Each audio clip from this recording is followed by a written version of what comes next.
Assalomu alaykum kichik do'stlar. Hozir sizlarga o'qib berdig'imiz doktor Anna so'zlab bergan hikoyalar majmuasidan VKK bilan ACC'ning ucharbiliqqa o'zgarishi. Tirikkak yalqursoq. Hikoyamizni anglashdan burun kanalımızga a'zo bo'lishni va yangi hikoyalarimizdan birinchi bo'lib xabardor bo'lish uchun qo'ng'iroqni besib qo'yishni unutmang. VKK aksiyonlar yo'ldan adashib qapti. Beliq qiraklar. Aslında u yoqdan menish kerak edi. Xato. Asli bu yoqdan menish kerak edi, deb og'izga kelganini joylashibdi.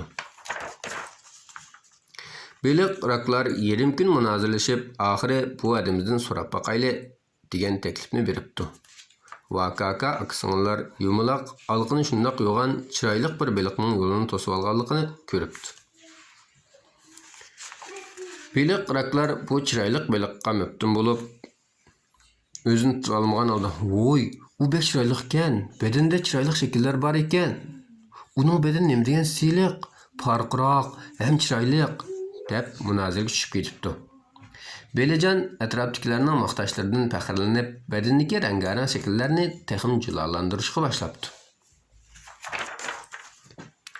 Beliq qiraklar uyan bu yan qarab, "G'alati ishqu, uning bedenida qasroq yo'q-ku. To'g'ri, men bayqamadim. Biroq beliqni qasroq bo'lmasa bo'lmaydi" deyishibdi. U beliq ko'zlarini chimchiqlab turib, "Beliq qasroqi rostila muhimmi?"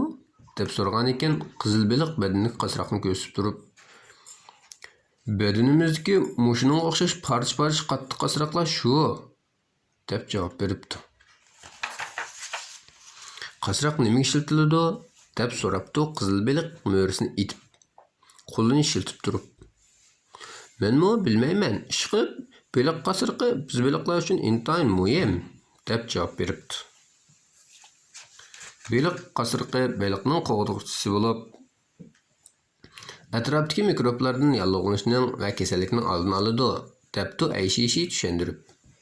Beliq qiraklar, "Degani to'g'ri, haqiqatan shundoq" deyishib ACCning gapini quvvatlabdi.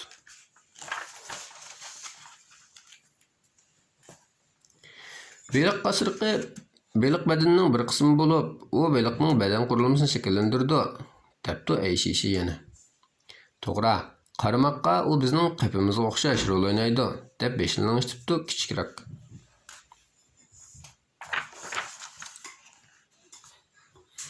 ACC beliq qasroqiga qiziqish bilan qarab yana. Beliq qasroqi davr almashtirdi. Bir qitim almashishi bir qish o'tganligini bildirdi. Shunga beliq qasroqiga qarab beliqning qancha yoshga kirganligini ko'rib olg'ili bo'ladi, debdi. Yiliqi beliq hayronlik va qiziqish ilkidi. "Voy, nimanda g'alati, beliq qasroqining yana qanday roli bor?" deb so'rabdi ekan, kichikroq qizil beliqni tortib. "Men qarab boqay, siz qancha yoshga kirdingiz keyin" debdi. VKK ayliq beliqning qasroqining bor yo'qligini bilib beqish uchun bedenini silab boqmoqchi bo'libdi-da, "Bedeningda asli qasroq yo'qmi?" deb so'rabdi. Beliq tuyuqsiz g'azablanib, "Yo'qol, menda yiroqdir" deb vaqirab ketibdi. ACC cho'chib, "Aka, uning yaqinlashma" deb VKKni to'sibdi. Chiroyli beliq tuyuqsiz chiroyini o'zgartirib, bedenini tikanlashtirib, tapdak to'mpiyib, qo'rsqining gu qilib g'alati ovoz chiqarishga boshlabdi. Beliq qiraklar Belijonning bu g'alati ovozidan beyron bo'lib, quloqini itib olishibdi.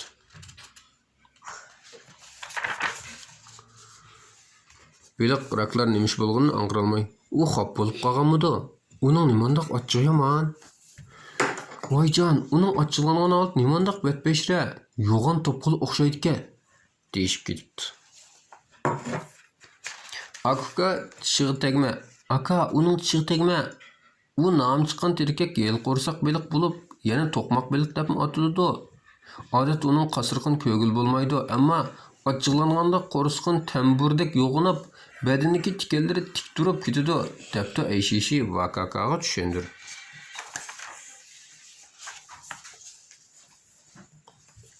Bu vaqtda ayliq kichik to'qmoq beliq yumaloq qo'rsqini ko'tarib, kuchto'ngir palvonga o'xshab qolgan ekan.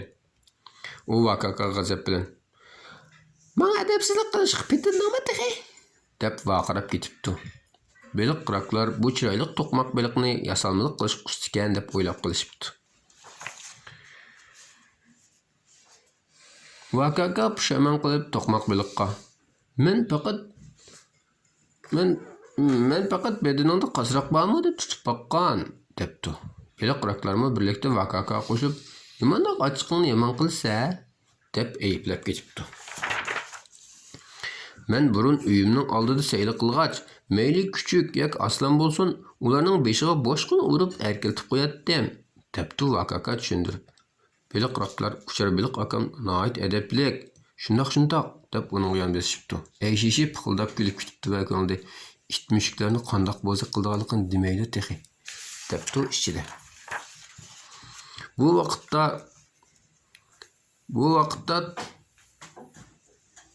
vaqtda to'qmoq beliq bir oz o'ng'aysizlanib, uqishmaslik bo'pti, sizlarni xato tushunib qoptiman, meni kechirib etgin, deb Vakakadan kechirim so'rabdi. Vakaka tirikkak yel qo'rsaqning yo'g'on qo'rsaq bo'lib o'zgarishiga qiziqib, qo'rsaqning ichida nima bor, biz ko'rib baqsaq bo'lamdi, deb so'rabdi. Biroq hozir to'qmoq beliqning boyaqi yo'g'on qo'rsaqi ko'rinmabdi. Vakaka texim g'alatilik his qilib, uni ko'zi kichiklik qilyotidi, shunga narsasini ko'pchilik ko'rsatib unimidi deb o'ylab tuzliqmayla. Voy, yanjiqingga selvagan narsa ne ketdi? Biz boylik ko'rgan tursak, uningga ko'pchilik guvoh bo'la oladi, deb so'rabdi. Beliq qıraklar to'qmoq beliqni cho'qim o'yin o'ynayotidi deb qarab undan: "To'g'ri, endi ko'rinmaydi-ku. Yanchiqing yo'qtirdi-ku, biz izishib beraylik bo'lmasa", deyishibdi. To'qmoq beliq ko'pchilikning so'zlaridan o'ng'aysinib qo'l ishoratini: "Yo'q, u yo'qolib ketmadi", debdi. To'qmoq beliq Vakakaning tikilib qarashini cho'chib: "Sizlar da'vatgan yanchuq mening havo xaltam bo'ladi. Men qisqa vaqtda jiq suv ichalayman va havo sumirib olaman. Bu vaqtda men yo'g'on qo'rsaq beliq bo'laman", deb tushundiribdi. "Voy, men tushundim. Aslida qo'rsaqdagi havo yoki dengiz suvi ekanda", degan ekan. To'qmoq beliq boshini o'ngishib turib, "To'g'ri", debdi. Beliq qıraklar bir oz umidlanib: "Hay, biz texi qandoq yaxshi narsani yushirib olgandi debdimiz", deyishibdi. "Nima uchun beliq jiq suv ichib olsa yoki to'xtamay havo sumirsa quruqsiq portlab ketmaydi?" debdi Vakaka texi hech tushunmay. To'qmoq beliq ko'pchilikdan: "Qaysinglar deb baqisizlar?" deb so'rabdi ekan. Beliq qıraklar talashib: "Menmi bor?" deb qo'l ko'taribdi. To'qmoq beliq ko'zini yumib ochqicha qo'rsaqni ko'ptirib: "Biz to'qmoq beliqlarning bedeni alohidaroq bo'lib, bizning havo xaltamiz bevosita ichki a'zolarimiz bilan tutash. Yana kelib ichki a'zolarimizning bir qismi deyishkimi bo'ladi.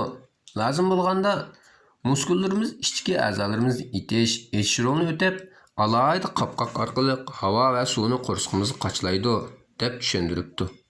Beliq qıraklar g'alatilik his qilib: "Voy, u haqiqatan sergardek yomonkan", deb maqtab ketishibdi.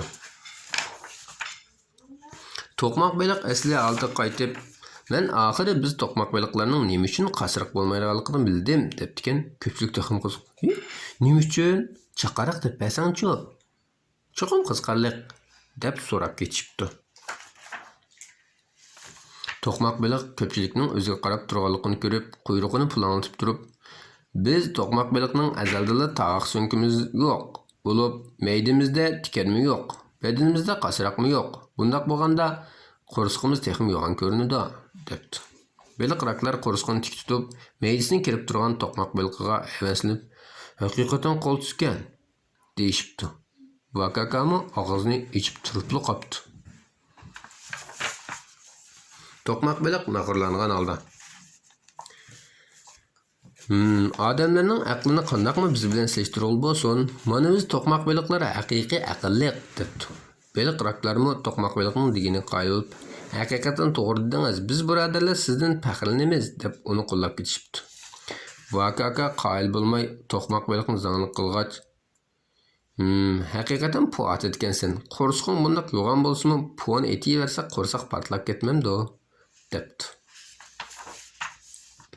To'qmoq baliq vakaning g'alit so'zidan xafa bo'lish uyoq tursin. Ha ha ha ha ha ha deb qaqoqlab kulibdi ekan. Uning kulgisiga ergishib butun badan titrab ketibdi. Buni ko'rgan baliqroqlar uning xushal yoki xafa bo'lganini bilmaylam qopti.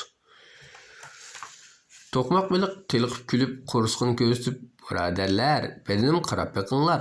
Bularning hammasi muskullar. Biz bu orqali qo'rsqimizning cho'ng kichikligini tanishaymiz. Buning bilan hayotimizni saqlaymiz. Biz herkesmi o'zimizni nobud qilgan ahmoqona ishni qilmaymiz" debdi. Vakaka birodarlarning to'qmoq baliqlarning yaxshi gapini qilayotganligini ko'rib tuzut qilmaylar. "Sening achchig'ing nimancha yomon?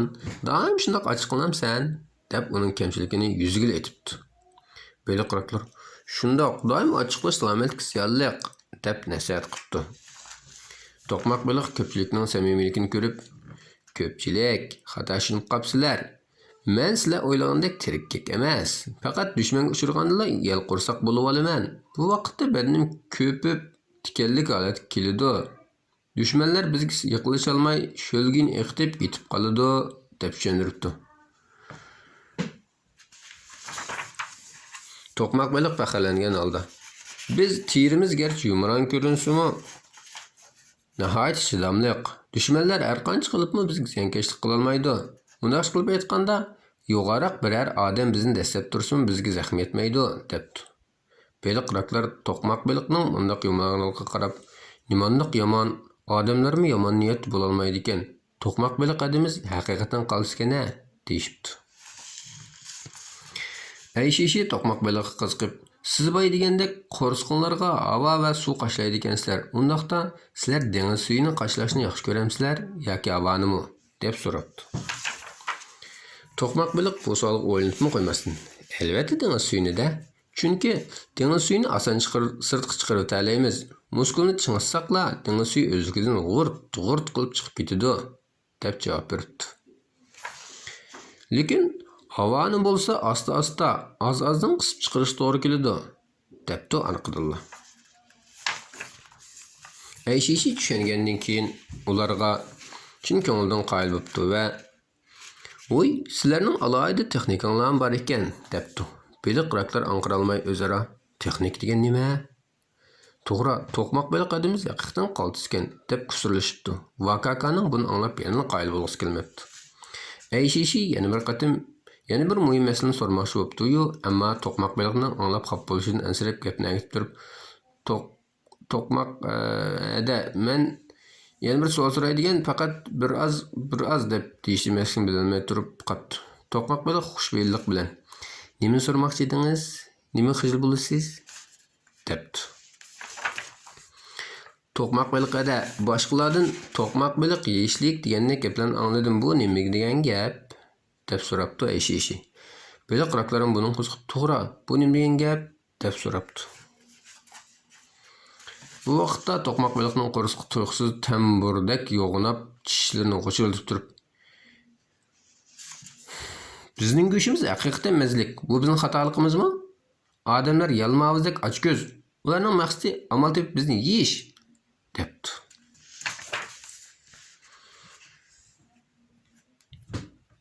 To'qmoq baliq ochiqlangan sari yuzi qizarib, tishlari kirishib ketgan. U, "Acaba biz to'qmoq baliqlar shuncha bo'zakmikanmiz? Tenimizdagi ichki a'zolarda qon, teri, ko'zlarimizda intayin zaharlik modda bor. Kishilar bizni yegan aman zaharlanib qoladi.